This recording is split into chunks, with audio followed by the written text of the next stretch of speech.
Les petits chanteurs de Saint-Marc, pour la première fois à Isieux. Au répertoire, des chansons qu'avaient apprises les pensionnaires de la colonie. Une façon de s'approprier l'histoire des 44 enfants juifs déportés et exterminés à Auschwitz.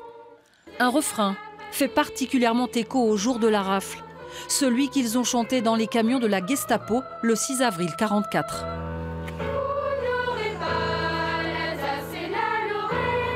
C'est émouvant parce qu'il y avait des enfants de mon âge, des enfants plus petits que moi aussi, qui ont été déportés à cause de leur religion à Auschwitz. Et du coup, c'est assez émouvant, oui, de venir chanter ici. En marge de la cérémonie officielle, il y a des rencontres, des temps d'échange avec des témoins. Samuel Pintel a quitté la colonie d'Isieux 3 mois avant la rafle. Il avait 7 ans. Depuis 1994, il ne s'est jamais dérobé à son engagement de transmettre son vécu. Je suis arrivé dans une maison d'enfants, plus de 40 enfants. Ça produit de l'énergie.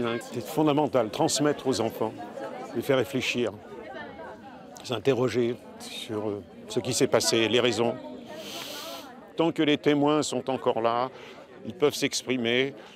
Restons avec ces cérémonies qui représentent quelque chose de très fort.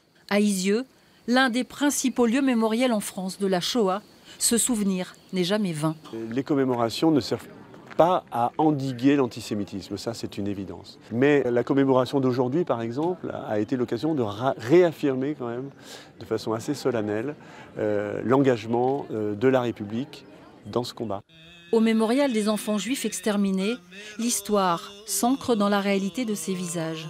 Chaque cérémonie permet aux jeunes générations de se construire une mémoire, une conscience.